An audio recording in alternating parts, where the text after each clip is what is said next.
We're moving on. We're moving on. And the movie we're moving on to is I Am Mother. Mother. But okay, so this is it's not a 2020 film. It's a that light on my face. Yeah, this is a 2019 Australian science fiction thriller film, directed by Grant. I hope I'm not mispronouncing that. Grant Sputore. Whatever it is. Look it up. I'm just putting it out there. Hope I'm not making a mistake here. I see. Yeah, it's his important thing. I know it's his directorial debut. It's the first movie he's like ever put out there. Okay. Like maybe he's worked on a short film or something, but like, and if you like Google him, that's the only movie that's gonna come up.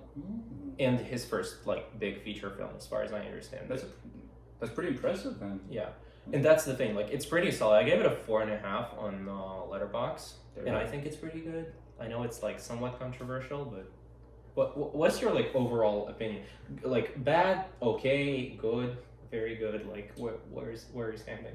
The only thing that I would say I didn't quite enjoy are like some of the logic in the plot, and I don't want to spoil it that much. I mean, this is like I guess yeah. This is a spoiler review. We did say a spoiler review. Yeah.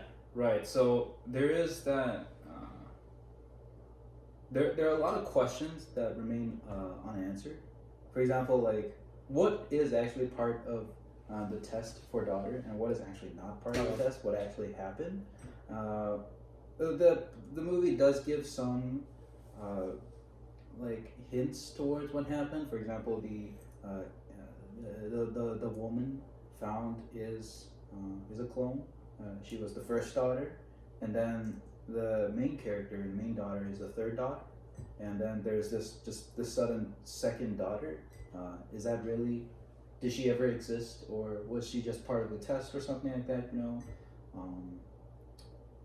Yeah, so that was my major frustration. Yeah, so, to give a perspective on this, because if you feel like you don't care about spoilers and you're just watching this and like you just listen to Daniel here and you're like, what the fuck is going on? Okay, we should talk about I Am Mother is a movie where a girl who is supposedly like the last one of humanity, she was artificially grown in this like facility, in this bunker-like facility, by a robot who is her mother, hence the name I Am Mother. And a plague has supposedly ended humanity as a whole. Yeah. The robot then tells the daughter, like, never approach the doors, never even try to walk out because it's like super dangerous. Yeah. And then a human appears in the facility, and that's where shit basically goes down, because the human is telling the girl that the robot is lying and there are humans outside, and the robot is saying, no, you gotta trust me. And that's where the main conflicts of the main conflict of the movie comes from. Right.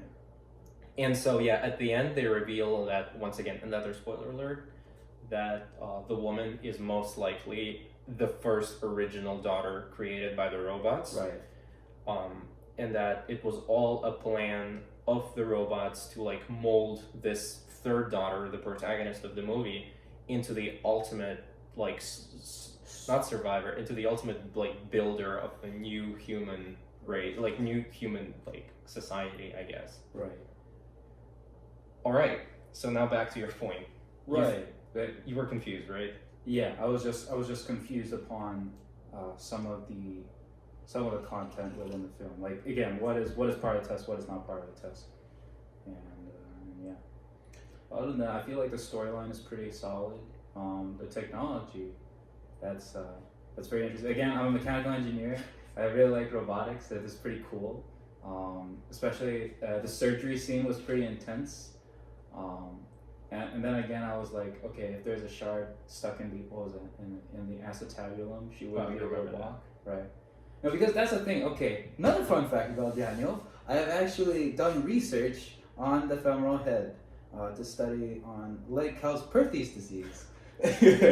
And my job was to basically model the connection between the femoral head and the acetabulum. This is why I have an inferiority complex. I'm sorry. But anyway, if you have something stuck in between, so this is your acetabulum and this is your femoral head, which is part of your leg. It sticks up to your hips, sticks like that. If there's something in between there, what will basically happen is your pelvic joint, which is the acetabulum, would be constantly rubbing your femoral head. And if you have something, okay, I'm gonna stop. No, don't stop. Yeah, actually, this is like a secret signal we have. Like, shut the fuck up. Yeah, definitely. No. Go on. Actually, this is interesting. This is No, this is the random shit that we're doing. Please proceed. Okay, well, the random fact is, if you have something stuck in between the acetabulum and the femoral head, so much grinding would not allow you to move at all. You'll be in so much pain that you will not be able to move. And the fact is that this woman has crawled all the way from the surface, all the way down to this facility. That's just impressive. Honestly, it's almost like unbelievable. Yeah. So in this film, there is a scene where she crawls through, as Daniel put it, way more than she should have, way Right. longer distance than she should have covered. Exactly. With that wound, I personally chalk stuff like that down to like suspension of disbelief in movies. So. Yeah, okay. I don't feel like it's that unreasonable. But yeah, I think this movie had a very interesting, like, actual scientific background, even though I'm totally, as an economics guy, I'm definitely not the best judge of that. Because I see, like, okay, one of the scenes that you would see is when the woman, okay, another spoiler alert. So the woman managed to use the daughter as a hostage to escape the facility from mother. And what ended up happening was, in order to get to safety, they have to cross this maze field. Now that maze field, it probably has drawn inspiration to things that actually exist.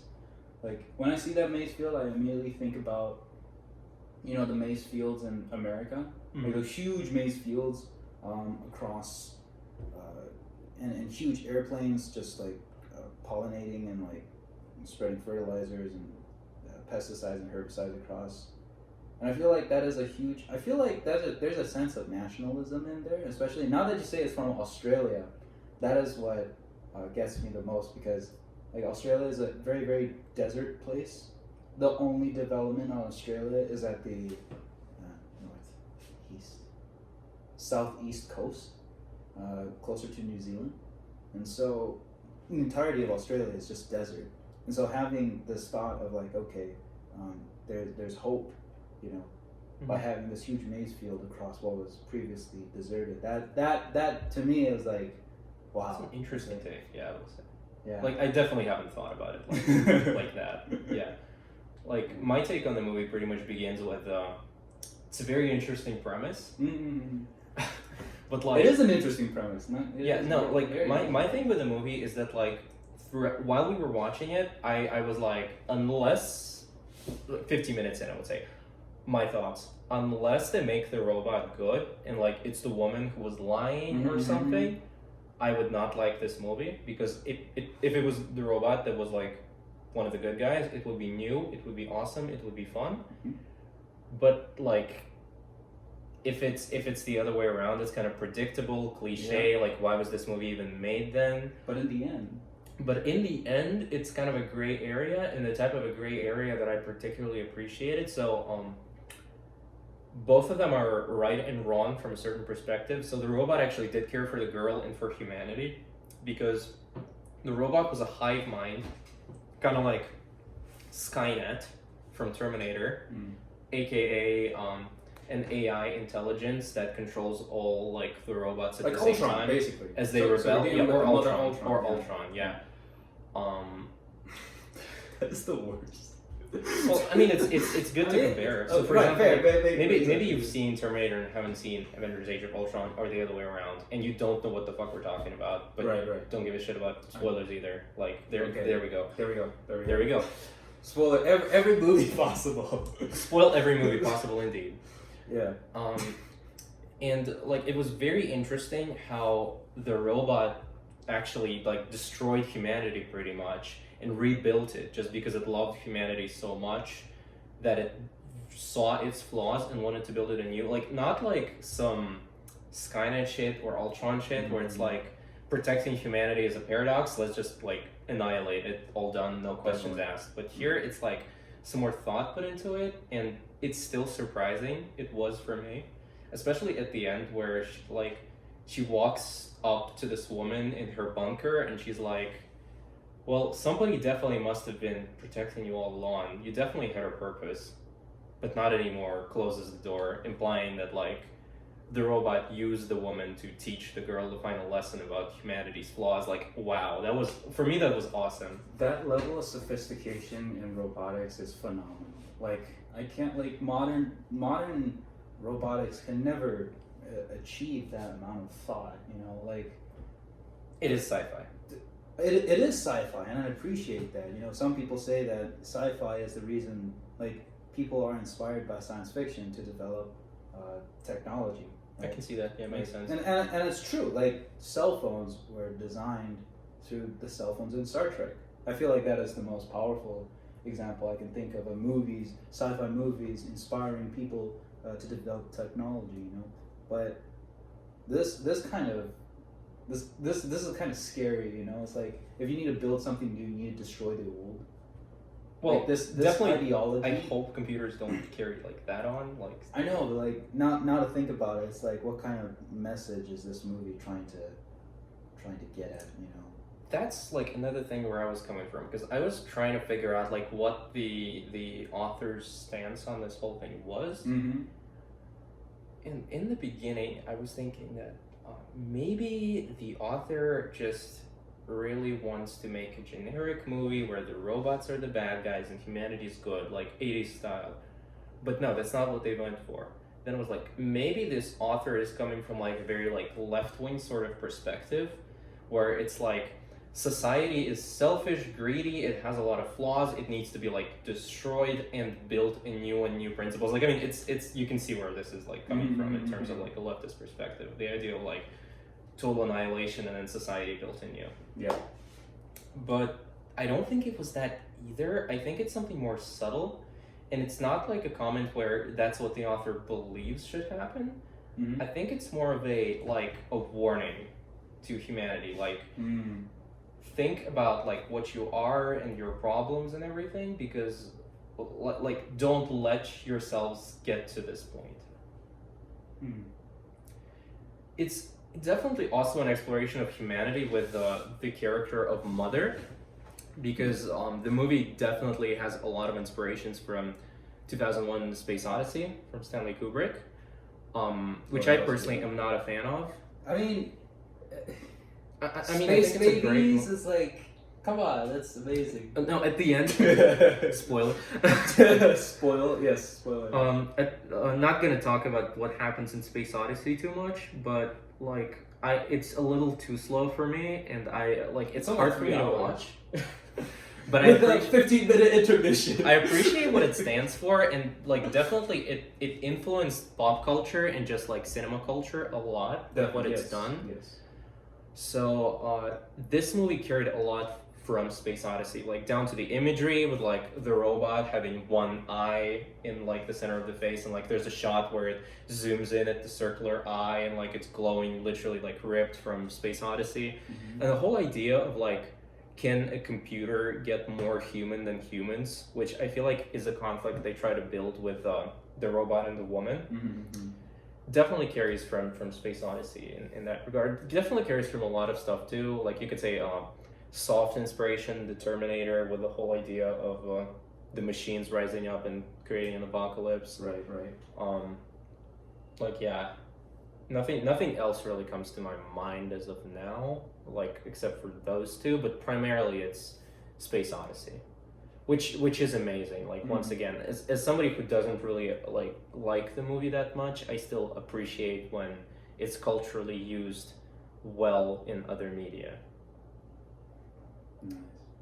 To me, the standing of, so it seems like in this movie, I Am Mother, it seems like the robot is sort of top on the like hierarchy of being, of existence in that universe, you know. Like, are you talking about the robotic hive mind or the mother?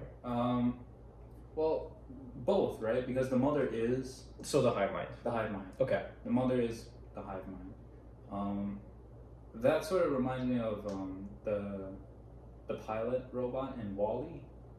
Okay. Right? Like you see, like to me, like the design's pretty similar. It's just white. Actually, that was also taken from That's Space also Odyssey. taken from Space Odyssey. Right? But that is even more obvious in my opinion. Yeah, that's way more obvious because the robot is there that controls human behavior, and whether or not it's controlled for the better, that depends on the programmer to me then, because the programmer in Wall-E suggests that just keep humans away from Earth, but the programmer in I Am Mother is saying that you need to benefit humanity for self-sustainability. And that is the whole purpose of destroying civilization and rebuilding it from scratch. To introduce these traits to people. And it sort of touches upon the function of robotics, the function of technology. It's like technology, people design a product to serve a function. But whatever that function is dependent upon the inventor or the engineer behind that. And I just feel like the purpose of technology could go like both ways. Yeah, I agree with you that like it definitely is the creator of a certain piece of technology, especially when we're talking about like AI, that instills values and principles onto the AI. But I feel like it's also within the scope of these movies, it's counterproductive to the idea of like crossing the border between AI and human to think about a program. Because the whole point of the AI in Space Odyssey especially, and also like 2001, and maybe to a small degree even Wall-E, is to see them as heroes or villains, to see them as human, because they pretty much are. They're not just programs, but they're characters with character flaws. So they even have the imperfections that are supposed to make them human. And that's what's interesting about high concept sci-fi like that, is how the idea of AI is used to explore humanity. Because there really is no like human authority over that AI. Like that's kind of the point, because they strip that human authority, that programmer, that IT team away. Right. And that's where it's like it's we're just AI on its focusing own. on the AI. Okay. What does it do? Yeah, so I think that's what it's about. But the idea of a programmer instilling his values, like it's interesting to think about, like what type of fucked up person would like even No, build. I wouldn't even think it's a fucked up person. I just think that, it's a person who wants to change the world for the better, but when they're running this AI algorithm, the solution that this AI has come up with is a messed up solution. So the best example I can give of is like if you're an engineer or a coder and you want to calculate the frequency response of a circuit, for example, and you use start scratching the forehead.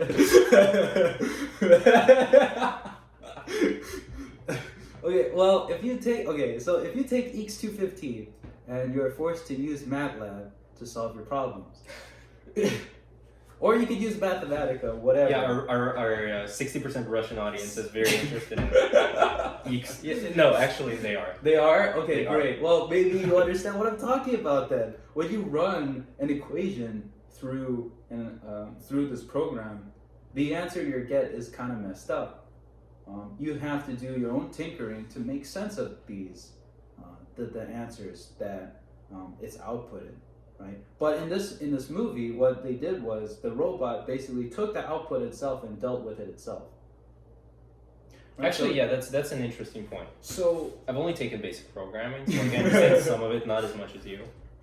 Hence the inferiority complex. Right. So I don't think, like, without knowing more about the programmer, I wouldn't blame the programmer for what happened, I guess.